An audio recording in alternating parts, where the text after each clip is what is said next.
Fala pessoal, boa noite. São exatamente 10 horas, dia 8 de julho de 2023. Estamos aqui mais uma vez. Aqui está fazendo bastante frio, não sei como é que está aí na sua cidade, mas assim como quem está entrando aí, né? Deixe aí a sua presença com a sua mão e também aí com a bandeira do Brasil.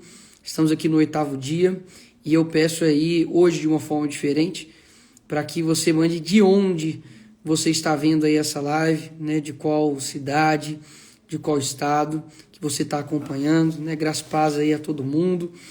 Hoje nós teremos aqui o pastor Josué Valandro e hoje eu vou dar um pouquinho aqui também da palavra também e depois a gente ora também um pouquinho e depois eu chamo o pastor Josué, tá bem? Eu já peço para que você desligue aí, né, o que talvez esteja tirando aí o seu foco, para que você, talvez aí durante todo o dia foi um dia complicado, um dia difícil, sei que todo mundo, né, tem a sua correria, mas que você aí consiga pelo menos, né, durante uns 30 minutos que nós vamos ficar aqui, que você consiga estar conectado, né, com Deus aí.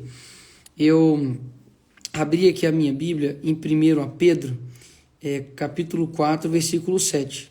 Se você não tiver com a Bíblia, eu vou te dar aí exatos 15 segundos para você ir pegar a sua Bíblia. Vou te esperar aqui para a gente ler junto. E hoje é sábado, né? Ontem eu falei, né, em Heresias, capítulo 5, versículo 7, que quem ora na sexta-feira à noite, né, a oração chega mais rápido. Imagina num sábado, né? Então, talvez você está aí, né, na sua cama, você está aí já preparado para poder dormir, ou senão poderia estar aí assistindo um filme, enfim. Mas você está aqui firme no propósito, né? Sabe que nós não estamos fazendo isso aqui para poder mudar Deus. Nós estamos fazendo isso aqui para poder nos mudar, tá bom? Então, vamos lá. Fechados aí os 15 segundos. 1 Pedro, capítulo 4, versículo 7, diz o seguinte: Ora, o fim de todas as coisas está próximo. Sede, portanto, criteriosos e sóbrios para orar bem. Acima de tudo, porém, tende amor intenso um para com os outros, porque o amor cobre multidão de pecados. Sede mutualmente hospitaleiros, sem murmuração. Servi uns aos outros, cada um conforme o dom que recebeu, como bons despenseiros da multiforme graça de Deus. Se alguém fala, fale de acordo com os oráculos de Deus. Se alguém serve, faça-o na força que Deus supre, para que em todas as coisas seja Deus glorificado por meio de Jesus Cristo, a quem pertence a glória e o domínio pelos séculos dos séculos. Amém. Então, 1 Pedro aqui ele fala alguns deveres, né, dos crentes uns para com os outros. Quero chamar a atenção aqui de vocês para 2 pontos específicos para a gente orar e a gente chamar aqui o pastor. Primeiro, que o fim está próximo e, portanto, sejam criteriosos e sóbrios para poder orar bem. Quando você vai escolher aí uma roupa para poder vestir, você é criterioso. Quando você escolhe uma casa para morar, você também é criterioso. Quando você escolhe uma namorada, né, para você ir casar, espero que você também seja criterioso. E por que nós não somos criteriosos ao orar? Muitas pessoas não são criteriosas para orar. Falam de qualquer maneira com o Senhor, se apresentam de qualquer maneira, como se ele fosse ali um mero ouvinte qualquer. Pelo contrário, quando você chega num tribunal, por exemplo, né, seja no STF, né, da vida, seja aí na frente de um juiz, você fala com ele, você não chama ele de você, ou chama ele de sou, né, ou chama ele de ou chama ele de Zé. Você chama, muitas das vezes, de Vossa Excelência. Se é uma testemunha, né, Vossa Senhoria. E por que isso? Porque são a forma de tratamento, né, que você dá àquela pessoa, porque ela remete uma autoridade. Já percebeu que muitas das vezes, né, quando a gente está com fome, principalmente, a gente chega para comer e fala, Senhor, tu sabes, né, e já come. Ou se não, né, tá com muito sono, vai orar e fala, Senhor, abençoe Jesus. Então a gente não está sendo, muitas vezes nós não estamos sendo criteriosos na nossa oração. E ele pede também para ser sóbrio. O que quer dizer ser sóbrio? Para que você não fique, você não se encha de nada que vá te tirar o seu foco, a sua normalidade, a atenção daquilo que de fato é importante. Então, muitas das vezes a gente faz orações assim, que não são sóbrias, né? Nossa Senhor, se pudesse matar aquele fulano. Isso não é uma oração sóbria, né? Quando você chega e faz uma oração, né? Fala, oh, Deus, eu vou ficar aqui 21 dias sem comer doce, para que o Senhor me faça com que eu case com uma paniquete. Isso não é uma oração sóbria, né? Ou seja, quando você, por exemplo, bebe bebida alcoólica, você fica bêbado, você não está sóbrio, ou seja, você não fala coisas que você falaria na normalidade, não fala coisas que convém, porque você está com algo que tira a sua sobriedade. Então, eu peço para que vocês sejam tanto criteriosos como também sóbrios. Peçam coisas direcionadas, coisas certas para o Senhor. Não simplesmente peça a Deus, Deus me abençoe o Brasil. Seja intencional. Qual bênção que você quer? Imagina se o seu filho falasse assim, pai, me ajuda. Não é mais fácil. O pai pode falar, te ajuda em quê? Essa é a pergunta, né? Mas se você só fala, Senhor, me ajuda, Senhor, me ajuda em quê? Ele quer que você fale algo, né? Você tem a passagem ali onde, né, um cego fala para Jesus, Jesus, me cura, né? Aí Jesus fala, o que quer que eu te faça? Poxa, parece uma pergunta um pouco irônica, né? Ah, Jesus, eu quero um cão-guia, né? É lógico que o cego quer enxergar, mas se você não tiver intencionalidade, simplesmente fica muito genérico os seus pedidos. Então, eu peço para que a gente seja criterioso e sóbrio. E por fim, fala aqui, ó, acima de tudo, porém, tende amor intenso um para com os outros, porque o amor cobre multidões de pecados. O que isso quer dizer? Muitas das vezes a gente pede para o Senhor remir os pecados dessa nação, para perdoar os pecados aí dessa nação, e a gente esquece que uma forma de cobrir uma multidão de pecados é através do amor. Então, o amor, ele tem essa capacidade. E não é um amor eros, né? Não é um amor ali que você tem, obviamente, né? Como você tem para sua esposa, ou como você tem para os seus filhos, ou como você tem para um irmão na igreja. Não, é um amor que provém do Senhor. A Bíblia fala que Deus é amor. Então é este amor que você precisa de fato ter no seu coração, né? Olha, o que Jesus faria aqui nessa situação? Hoje as pessoas estão tão sedentas, sabe, por algo diferente. E o cristão, ele tem esse algo diferente, né? O nosso bom dia é diferente, o nosso boa noite é diferente, né? A nossa forma de sorrir é diferente, os nossos olhos, o nosso rosto tem que transparecer amor. E amor não é significado de concordância, né? Eu tenho certeza que você, quem é pai e mãe aí, né? Eu tenho certeza que você ama seu filho, ama seu filho, mas você não concorda com tudo que ele diz. Você repreende o seu filho por amor. E da mesma forma, você aí também como filho, você ama seu pai e ama sua mãe, mas você tem momentos de atrito também, você erra, você falha, mas o amor não deixa com que você ignore a verdade sobre os fatos.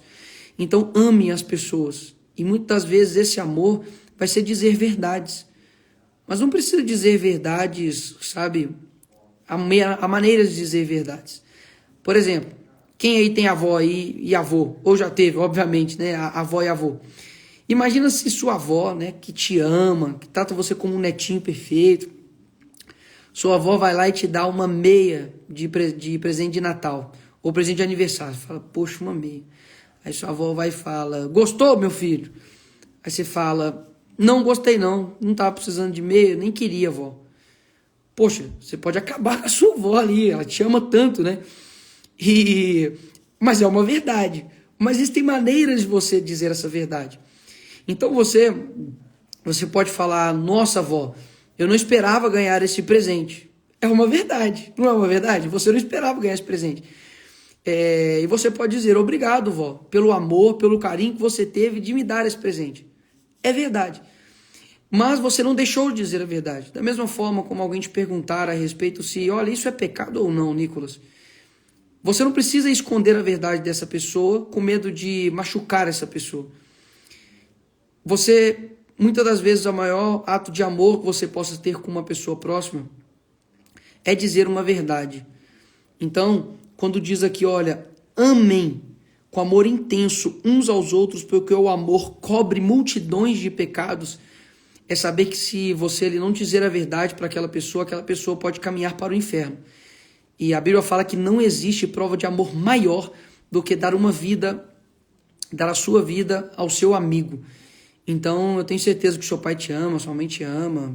Talvez possa ter acontecido aí um sacrifício, eu digo um ato heróico na sua vida, de alguém dar a vida por você, mas ninguém deu a vida por você como Jesus deu a vida por você, que era para poder te dar um direcionamento diferente, que era para poder você ter condição de ter os seus pecados remidos.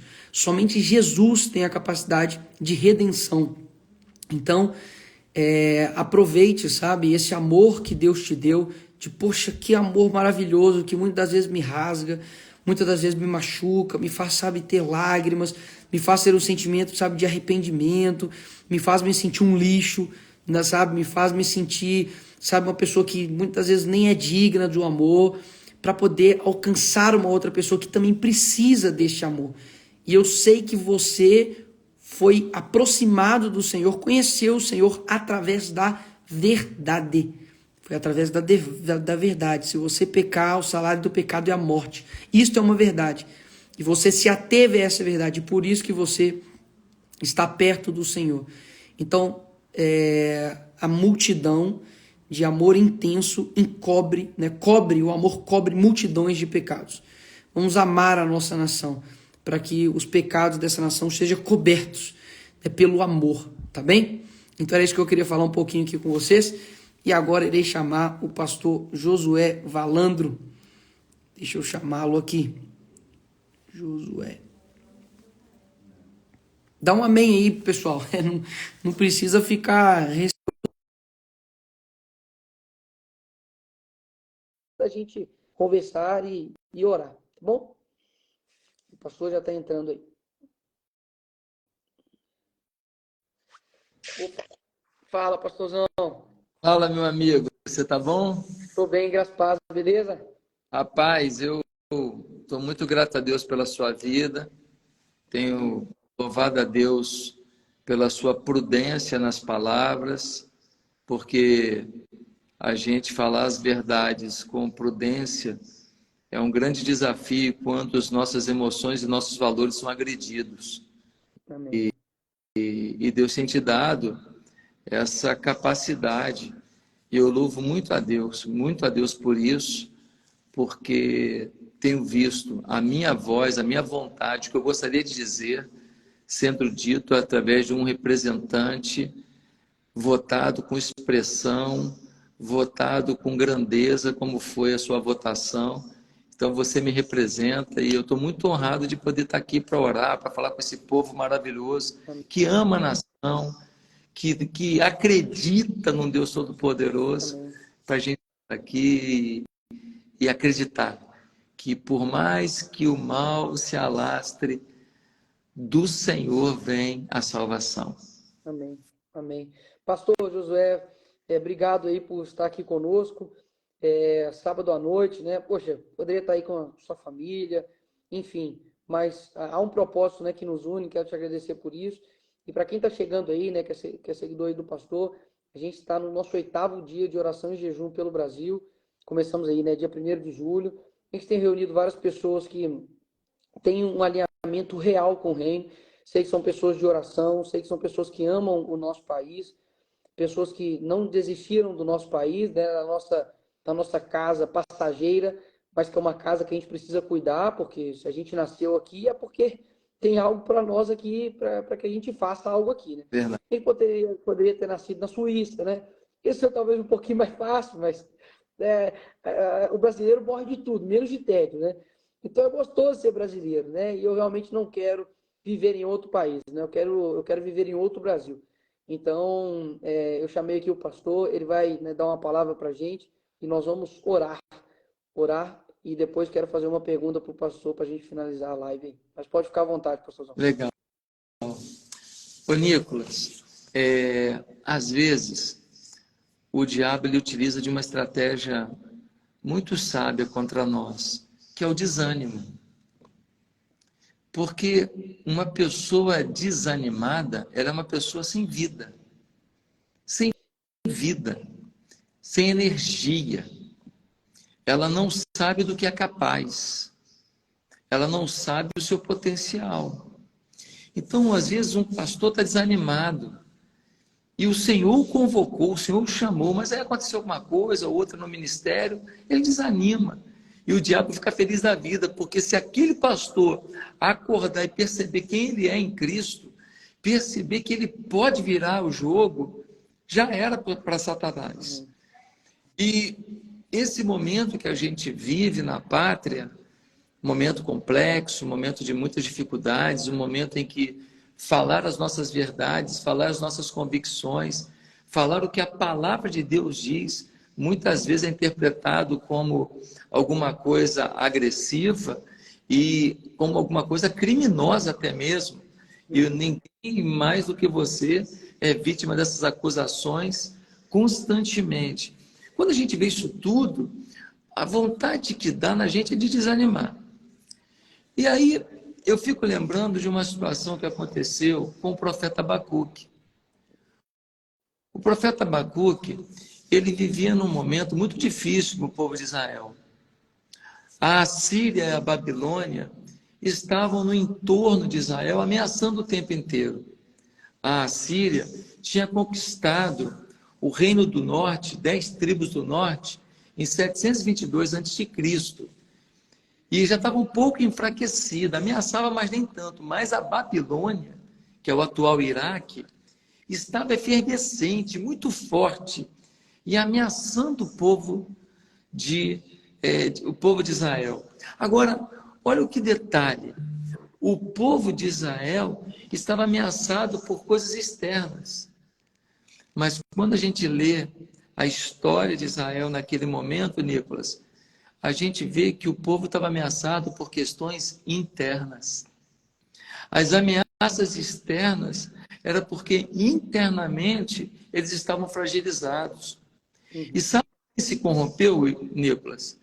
Se você ler a história do povo naquela faixa de tempo, que vai de 612 a.C. a 588 a.C., se você pegar a história do povo de Israel naquela época, você vai ver que quem se corrompeu? Os políticos e os líderes religiosos. Os políticos e os líderes religiosos permitiram que a corrupção, permitiram que a abominação, permitiram que as vaidades tomassem os seus corações. É impressionante como a história é cíclica. O que aconteceu nos dias de Abacuque é a nossa realidade hoje. Você veja só, nós temos uma eleição em que a gente tem 120 deputados conservadores que respeitam os valores da família. Você tem pessoal de direita, você tem 120 que são de esquerda mesmo, não querem nem saber, pode ser ladrão, pode roubar, pode fazer o que for. Se for de esquerda, eu te apoio. Mas você tem 270 deputados no meio disso que eles vão para o lado que pagar, eles vão para o lado que bancar, eles vão para o lado que oferecer emenda. Isso não é diferente do que acontece na igreja, não é diferente do que acontece na sociedade. Nós temos a mania de criticar o Congresso, mas nós não temos feito a nossa parte para mudar a nossa sociedade, porque o Congresso é o reflexo do que somos como sociedade brasileira hoje. E não vai ser pelo grito, não vai ser pelo rancor que nós vamos resolver isso. E eu louvo a Deus pela sua iniciativa, da gente orar, da gente lembrar o povo que nós temos uma arma que é maior do que qualquer instituição. Nós temos uma arma que é maior do que qualquer perseguição. E se nós não usarmos essa arma no momento, nós vamos perder a batalha. Porque, humanamente falando, nós não temos como ganhar a batalha. Humanamente falando, nós perdemos as instituições, as lideranças ali. Ou é uma revolução que vai machucar muita gente, ou é o poder de Deus mudando uma nação. E sabe o que é interessante? É que quando Abacuque vira para Deus e pergunta no capítulo 1, ele fala assim: ô Deus, por que o Senhor permite tanta coisa ruim, tanta maldade, tanto sofrimento, tanto aumento de impostos, como aconteceu essa semana, tanta gente mentindo contra os outros, falando mentira no microfone de um Congresso Nacional, como se fosse verdade. Senhor, por que o Senhor permite isso? Aí sabe qual é a resposta do Senhor? A resposta do Senhor é assim: cara, deixa eu te falar, e nem começou ainda o sofrimento, vai piorar, hein? Abacuque fica frustrado e fala: o senhor está dizendo que o que está ruim vai piorar? Ele falou: é isso mesmo, porque a Babilônia vai invadir e vai subjugar vocês. Sabe, Nicolas, às vezes eu fico me perguntando se nós não estamos vivendo o tempo de Abacuque, em que Deus permitiu que a Babilônia nos subjugasse, para que a gente redescubra o caminho para Deus, para que a gente redescubra o poder da nossa oração, para que a gente redescubra o poder da nossa oração de amor. Não nossa oração, que o fulano morra, que o ciclano morra, não. A nossa oração dizendo: Deus, em nome de Jesus, eu te peço, transforma o coração daquele que eu hoje não consigo amar, daquele que hoje me provoca um sentimento ruim, me provoca náusea, Senhor. Mas, Senhor, a tua palavra me diz que tudo é possível ao que crê. Amém. E o interessante é que Deus fala, vai piorar, e aí o Abacuque fica tão abatido com aquilo, que fala assim: mas calma aí, nós estamos cheios de problema no coração, mas o pessoal da Babilônia é pior que a gente. Por que nós estamos sofrendo então? Se eles estão numa boa, vão invadir aqui, vão dominar a gente, por acaso eles são melhores do que a gente? É a resposta do Senhor em Abacuque capítulo 2 é: ei, você é meu povo, eu estou usando os maus para te ensinar os meus desígnios, mas os maus terão o que merecem no meu tempo. Será que não é isso que nós estamos querendo ouvir de Deus? Porque parece que nossas orações não têm sido ouvidas. Parece que o nosso clamor não tem sido ouvido. Parece que a luta que você faz aí, Nicolas, parece que ela é sem motivo. Parece que ela não vai dar em nada. Parece que era mais fácil você pegar suas emendazinhas aí, garantir alguns apoios políticos no futuro e não falar mais nada, porque não vai fazer sentido. É o diabo. Suas palavras estão formando uma nova geração. Suas palavras estão ecoando no ouvido de jovem que já estava entregue ao marxismo cultural. As nossas palavras não voltarão vazias, e nem as nossas orações. E aí, no final do livro de Abacuque, ele fala: Senhor, entendi que o Senhor é soberano e que eu tenho que continuar na tua presença, porque no teu tempo, depois que eu aprender as lições todas do meu sofrimento, o Senhor vai agir, vai me restaurar porque sou justo e vai punir o injusto. E aí ele termina com aquela célebre frase, né? Ainda que a figueira não floresça, não haja fruto na vide, ainda que não dê nada certo, todavia me alegrarei no Senhor. Então, Nicolas, eu acho que essa iniciativa que você está provocando, ela deve se replicar para cada vereador que ama a Deus nesse país, para cada deputado federal que ama a Deus nesse país, para cada deputado estadual, para cada senador, para cada juiz, para cada promotor, para cada professor universitário, para cada manicure, para cada pastor. Se nós fizermos uma reverberação de intercessão, nós vamos virar esse jogo. Nós vamos virar esse jogo. Lembra quando Josafá começou a adorar a Deus? Crônicas capítulo 20.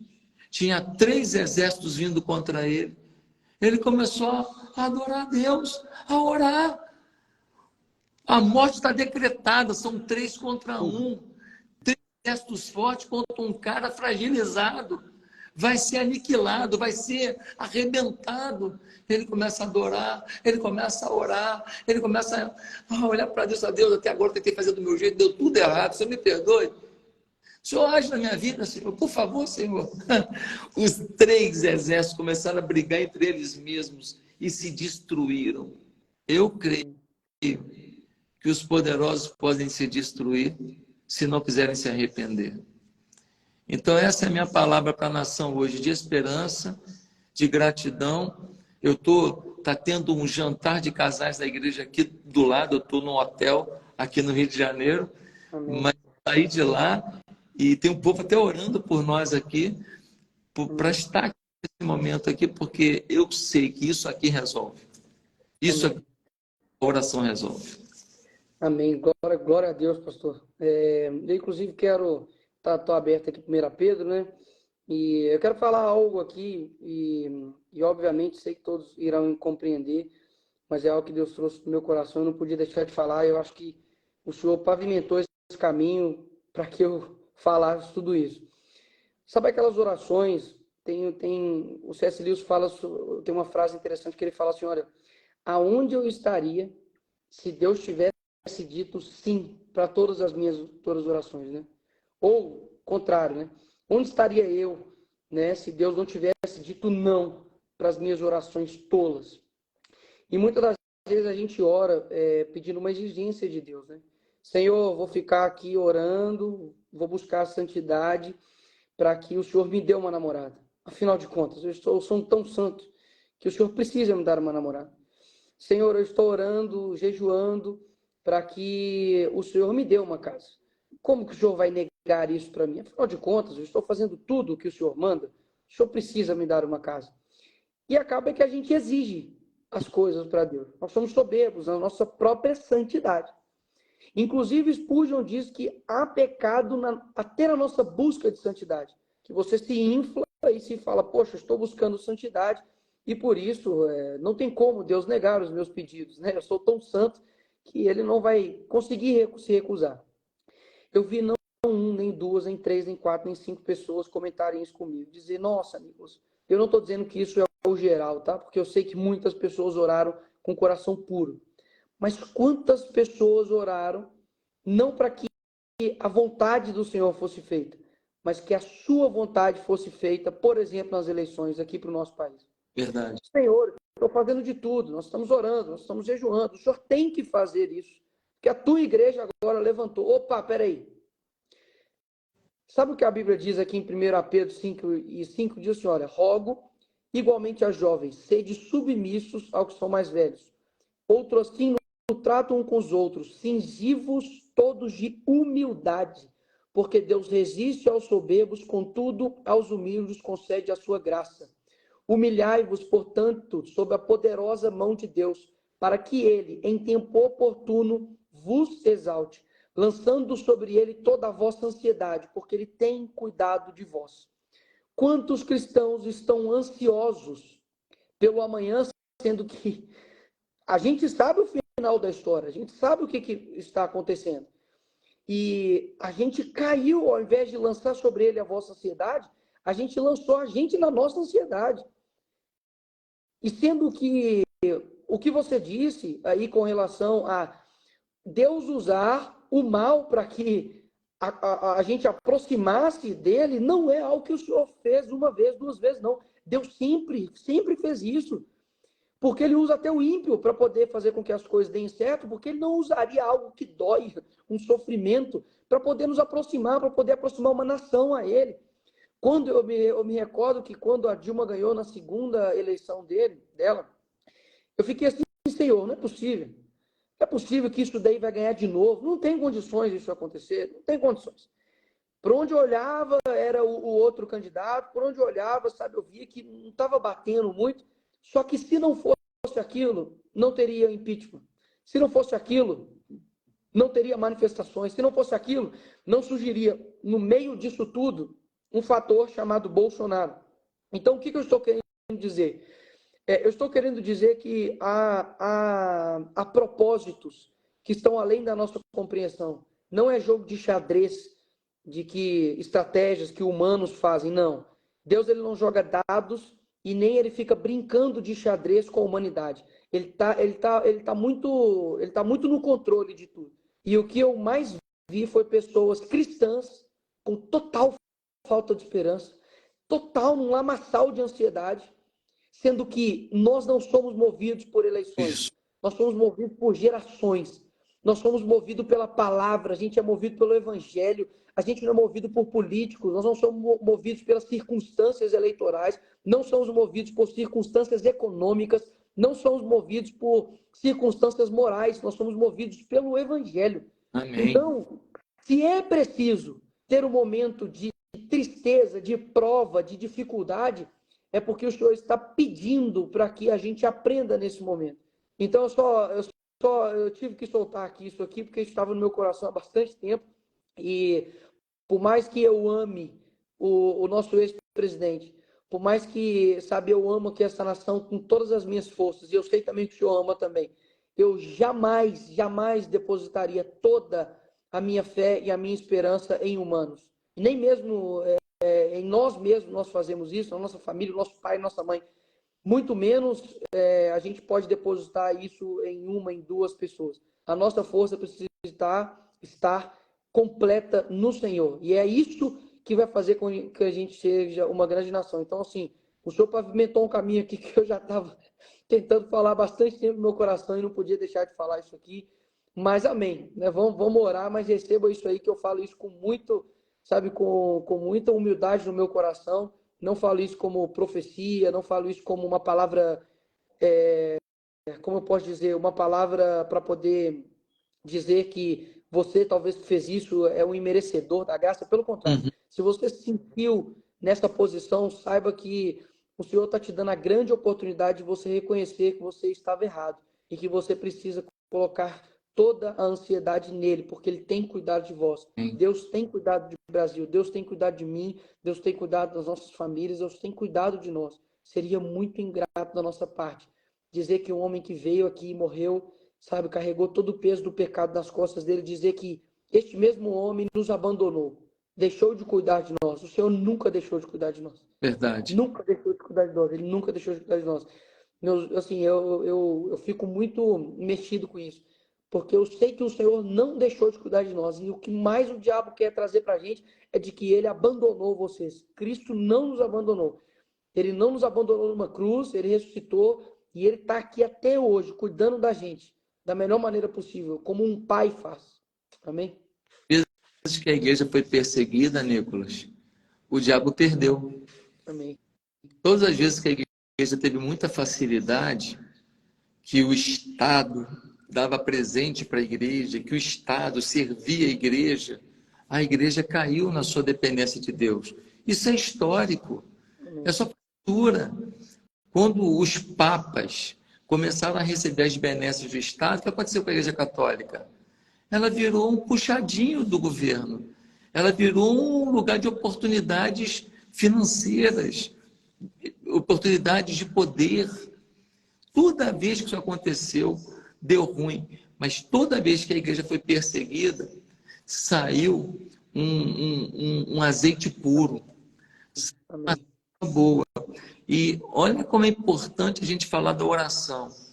Quando Elias virou para Acabe e para o seu reino, juntamente com a sua esposa, maluca, doida, endemoniada, chamada Jezabel, falou que não vai chover? Não choveu, irmão. Ele determinou na sua oração, na sua aliança com Deus, a mudança do tempo. Ora, se um profeta que tem conexão com o Pai, ele consegue determinar se vai chover ou não sobre uma nação, imagina essa corrente toda aqui orando, o que não pode acontecer? Se a gente para o tempo, como é que a gente não para um homem?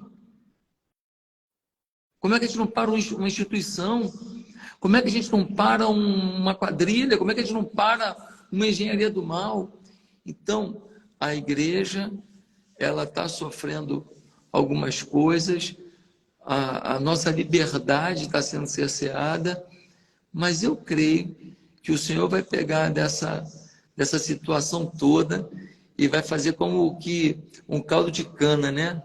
Amém. Vai esbagaçando aquela cana, mas sai um caldo gostoso. Sai aquele caldo docinho, geladinho ali depois. Deus vai fazer isso com a gente. Amém. Eu não posso duvidar que, por mais que eu quisesse que o presidente Bolsonaro tivesse sido reeleito, claro que ele era 1000 vezes melhor do que o atual presidente, 1000 vezes melhor.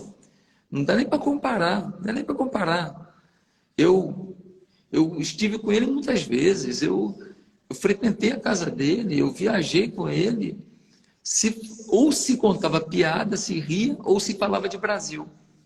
Ou se divertia um pouquinho para poder desestressar do momento, ou se falava do Brasil. Era isso. Foram 4 anos assim, pensando no Brasil. Mas, talvez para a igreja, o que está acontecendo hoje e o que ainda está para acontecer, talvez signifique mais coisas, uma melhoria, que talvez a tranquilidade que a gente estava achando que viveria, não nos permitiria viver. Então, para orar, estou à sua disposição, meu amigo. Amém. Eu vou fechar meu microfone aqui, vou também cancelar aqui os comentários aqui, para que ninguém fique perdido aqui, se distraia. E vamos orar, pastor. Santo Deus, eu só posso te agradecer porque no meio disso tudo que está acontecendo na nação, que nos assusta, que nos entristece, a gente está muito mais consciente dos nossos desafios. A gente até bem pouco tempo atrás, Senhor, a gente era meio bobinho, se a gente pode expressar assim. A gente era meio alienado sobre os projetos de destruição dos nossos valores, sobre os projetos antagônicos à família, à liberdade, ao desenvolvimento natural de uma criança.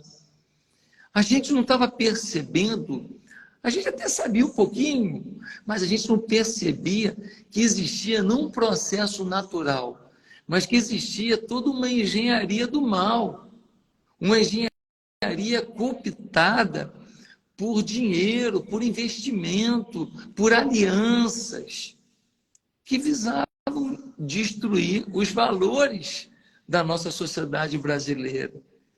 Hoje, Senhor, nós estamos muito mais conscientes disso. Nós estamos muito mais conscientes de que algumas bandeiras, algumas ideologias, não são mais apenas ideologias, pensamentos, discordâncias, não, Senhor. É a fé, é a religião de muita gente.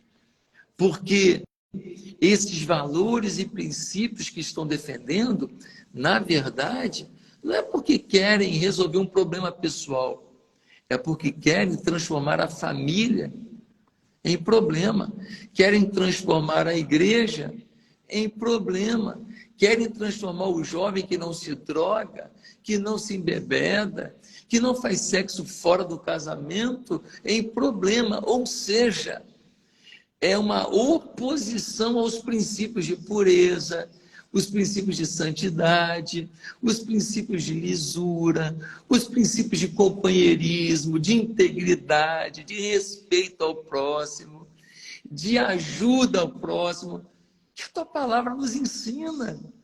Senhor, perdão pelo tempo que o Senhor mandou recados e a gente não entendia. Perdão pelo tempo em que os maus intencionados, Os que estavam a serviço das trevas foram mais prudentes do que nós em suas estratégias.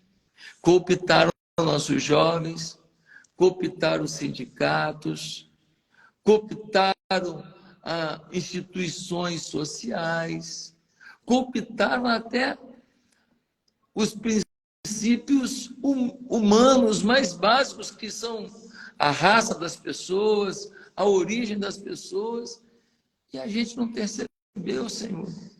A gente continuou na igreja amando todo mundo, tratando todo mundo como irmão, acreditando que quem roubou tem chance de ser pastor, acreditando que quem traiu tem chance de ser líder de ministério de família, acreditando que quem se drogou vai ser agora exemplo de testemunho de vida. E a gente na igreja acreditou sempre com tanto ardor no poder do evangelho, que a gente não percebeu qual era o poder das trevas e como estava infiltrado até mesmo nas entranhas da igreja.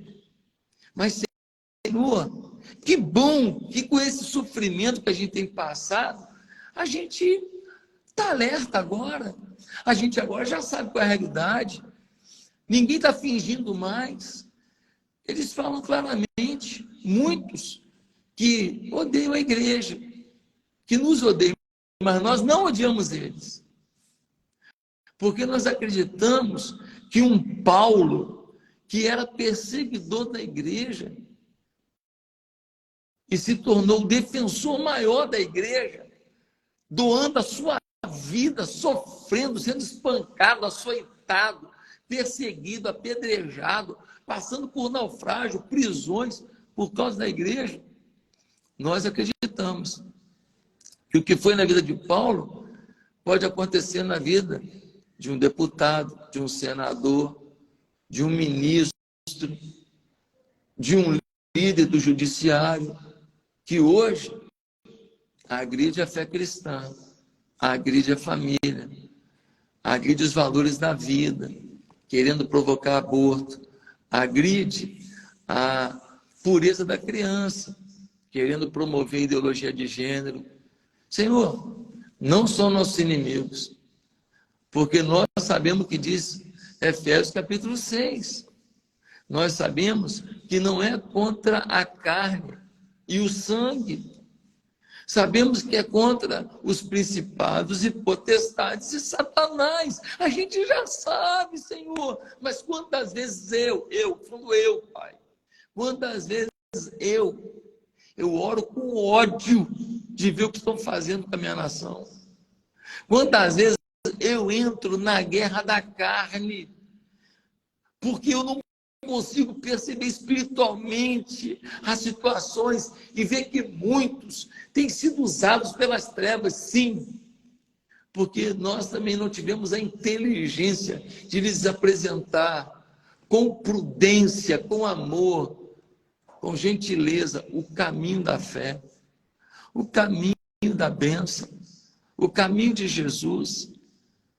Pai amado, continua usando pessoas como Nicolas, outros políticos, outros líderes, continua usando pastores, toca no coração dos padres, toca no coração dos líderes comunitários. Senhor, faz uma revolução, que quando alguém vier tentar comprar os representantes dessas instituições e desses lugares, que as pessoas que hoje se vendem não se vendam mais, que não dê certo mais a estratégia, que está tão clara, a gente já sabe qual é o jogo. Por que a gente, às vezes, Senhor, não é mais sábio? Por que às vezes a gente não é mais prudente, Senhor, de perceber do Senhor qual é a estratégia para mexer com o coração dessa gente que tem se vendido, mas ali tem um respeito por uma mãe, tem um respeito por um pai, tem vergonha de um filho, e talvez a gente possa ativar isso no coração deles, resgatar neles aquilo que eles perderam ao longo da trajetória política, ao longo da trajetória do judiciário, ao longo da trajetória do Ministério Público, ao longo da trajetória policial. Eles se perderam, mas eles tinham um motivo de honra no início. Eles tinham uma sensibilidade. Deus nos dá visão, nos dá unção, usa pessoas como Nicolas e tantos deputados e senadores que ainda não se curvaram a Baal e não vão se curvar. Elias pensava que estava sozinho, mas existiam profetas do Senhor que estavam vivos. Senhor, Nicolas não está sozinho, outros deputados e senadores não estão sozinhos, muitos pastores não estão sozinhos, existe um povo orando, clamando, querendo. Deus bendito, que a gente não seja, Deus, tão dependente de dons sobrenaturais, para achar que a gente é espiritual. Não, Senhor, que a gente seja dependente de forma muito humilde das nossas orações. Que a nossa oração seja mais importante do que os nossos dons e as nossas apresentações. Que o nosso momento de quarto de escuta, de quarto de fé, seja mais importante para nós do que o momento que a gente está com o microfone e está debaixo dos holofotes. Senhor, manda uma onda de quebrantamento sobre o teu povo, porque a tua palavra diz que se o teu povo se humilhar, orar, se converter dos seus maus caminhos, e não quiser as tuas mãos, mas quiser a tua face, que o Senhor vai sarar a terra, o Senhor vai fazer milagres, o Senhor vai abrir portas, o Senhor vai fazer o exponencial. Senhor, nós passamos por várias eleições em que a gente trabalhou, e a gente gritou e tudo, mas será que a gente orou da maneira certa? Será que a gente orou com o quebrantamento, com a paixão certa? Senhor, não estou falando da atitude de um ou de outro, estou falando de um corpo de homens e mulheres tementes a Deus. Não pode ser 2, 3 guerreiros. Deus une a igreja brasileira em torno de uma vida aos pés da cruz. Porque quando a gente for para a cruz, nós vamos nos encontrar lá. E quando o teu povo se encontrar aos pés da cruz, ali vai haver o derramamento da unção, do poder. E quando a gente sair dos pés da cruz para poder executar alguma coisa nessa nação, nós seremos imbatíveis. Visita agora o Supremo Tribunal Federal. Converte, ó Deus, o Supremo Tribunal. Visita o Congresso Nacional.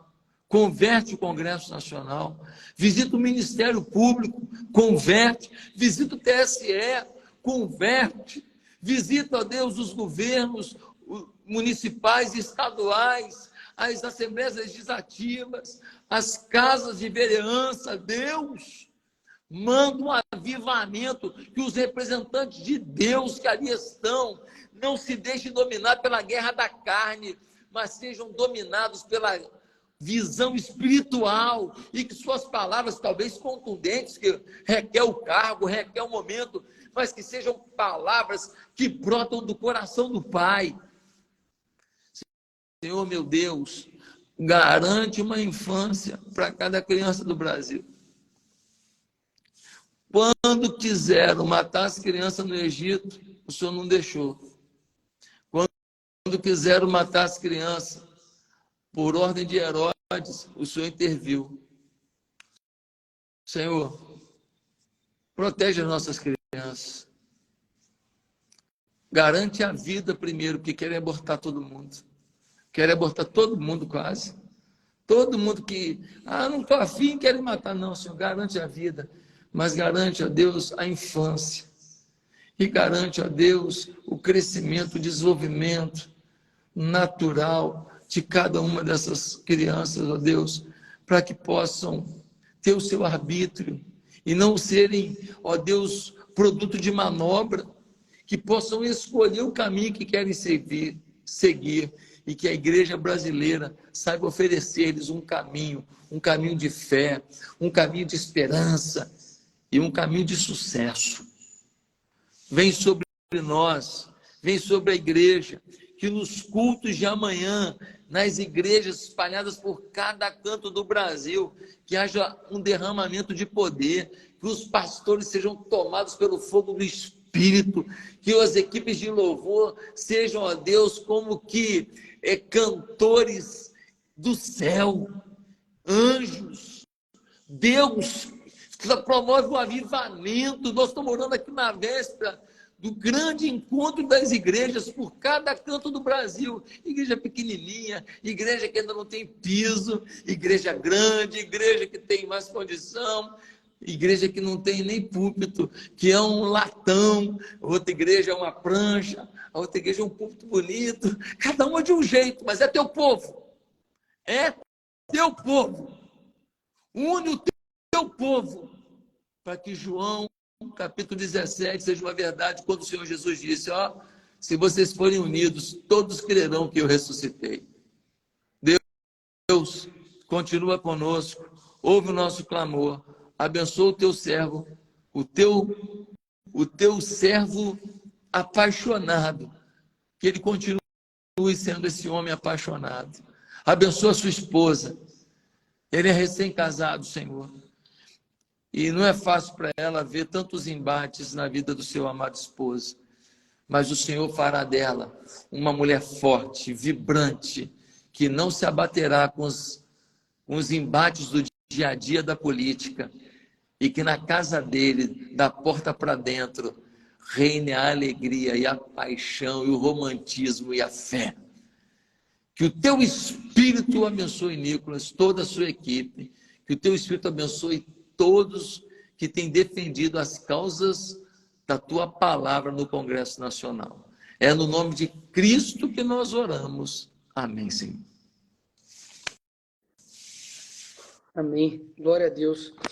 Pastor, por fim aqui, rapidamente, não pode deixar de fazer a pergunta, né? De um momento que a oração ela foi decisiva na sua vida. Eu sei que a oração ela faz parte diariamente das nossas vidas, mas um momento onde a oração assim foi fruto fez um bom fruto, né, de testemunho na sua vida, onde ela fez toda a diferença. Nicolas, eu era pastor no interior de Minas Gerais, uma cidade chamada Ipatinga. Sim. Eu cheguei lá, a igreja tinha uns 190 membros e 5 anos depois nós tínhamos 550 membros, uma frequência de 700 pessoas na igreja. Eu estava muito feliz, a igreja tinha crescido muito, eu era uma pessoa muito conhecida na cidade. E aí eu fui para um encontro, e nesse encontro eu ouvi um homem chamado Irmão André. Ele nunca quis ser chamado de apóstolo, nem de bispo, nem de pastor. Era apenas o Irmão André. E esse irmão, ele contrabandeou Bíblia para a cortina de ferro. Ele correu risco para levar a palavra de Deus. Eu ouvi aquele homem e eu parecia que eu nem era crente. E eu fiz uma oração no domingo seguinte, quando eu vim para a igreja. Diante da igreja que não entendia nada, eu fiz uma oração dizendo, Senhor, quero te pedir 2 coisas. Primeiro, que eu possa pregar na África. Eu queria tanto conhecer as tribos, pregar no meio de uma tribo africana. Me leva na África, Senhor. Segundo, eu quero correr algum risco pelo teu nome. Essa oração mudou o rumo da minha vida. Amém. No dia seguinte, uma pessoa me contactou, me convidando para ir para a África com tudo pago. Eu fiquei 35 dias na África pregando o evangelho, com tudo pago. Eu levei um dinheirinho, ele não deixava eu gastar nada. Amém. Uma semana eu recebi um convite para vir para o Rio de Janeiro pastorear uma igreja, se reunir numa escola municipal que tinha menos de 30 pessoas frequentando a igreja. Para ser redondinho, 27 pessoas. 20 anos depois, em setembro faz 20 anos, nós somos 27 mil membros. Glória a Deus. Temos uma creche para 250 crianças. Sua igreja, Uma comunidade... toda está aqui, ó. Hã? Sua igreja toda está aqui, ó, 27 mil. Esse pastor é bom mesmo, bicho. Colocou os membros tudo para ver a live. Obrigado. Então, aquela oração de correr pelo nome do Senhor, porque quando eu vim para cá, eu vim com mulher e 2 filhos pequenos, um de 1 ano e um de 4 anos. Se a igreja não acontecesse alguma coisa em 6 meses, eu ia ter que procurar emprego. Sim. Então, foi uma oração decisiva, a oração de se disponibilizar para Deus. E uma segunda oração que moveu a minha vida foi quando, em 2021, eu enfrentei um câncer no meu rim direito. O médico virou para mim e falou: olha, tem um tumor aqui. Eu falei: tumor? Se for maligno, eu estou com câncer? Ele falou: sim. E, Nicolas, eu fui para o hospital e eu tinha pedido à igreja para orar no domingo anterior. Na sexta-feira, na minha cirurgia. Exatamente no dia 9 de julho. Ou seja, amanhã. Daqui a pouco. E quando eu estava lá dentro do hospital, de repente começa a chegar umas fotos e uns vídeos. E quando eu olho nos vídeos, tinha mais de 300 pessoas da igreja do lado de fora do hospital, intercedendo, cantando, tocando violão, tocando saxofone. Quando eu fui para a antessala da cirurgia, a moça falou: o senhor já viu como é que está lá fora? Ela me mostrou uma foto lotada de gente. Aí eu falei: está atrapalhando muito? Ela falou assim: não, só mostra como o senhor é amado. Eu nunca vou esquecer da oração da igreja. Amém. Nunca vou esquecer. A oração da igreja funciona. Amém. Nem químio, nem radioterapia eu fiz. Estou curado, podendo servir a Deus. Estou nessa batalha aí. Dei a cara a tapa. Sou odiado por pessoas que eu não odeio, porque defendi os valores que creio. Mas estamos juntos aí. A oração fez diferença nesse ministério que eu vivo e para preservar minha vida, quando um câncer tomou 40% do meu rim direito. Glória a Deus. Amém. Pessoal, esse foi o 8º dia do 21. É difícil falar que eu gostei mais desse dia, gostei mais do outro, porque todos os dias realmente são incríveis. Obrigado, pastorzão, aí pela sua palavra.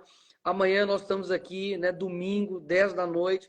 Talvez você vai sair do culto, né, e ir para casa e ainda assim vai orar, né, vai continuar orando, porque se você orar 2 horas e 40 minutos do seu dia, você vai ter orado 10% do seu dia.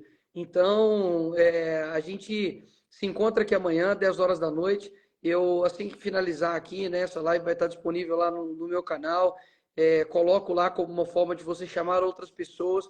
Sabe, isso que você está sentindo aí no seu coração não é uma vibe, não é uma energia, sabe? Não é o Espírito Santo, sabe? Que está te enchendo, sabe? Que está te ajudando, está fazendo você olhar coisas que você não olharia se você estivesse vendo um filme, se você estivesse vendo um documentário. Então, isso aqui é tudo porque Ele tem cuidado de nós. Um abraço para todos vocês, até amanhã às 10 horas. Abraço, pastorzão. Tamo junto. Beijo, Nicolas. Tamo junto, amigo. Amo você. Igualmente, pastorzão. Valeu, gente. Um beijo.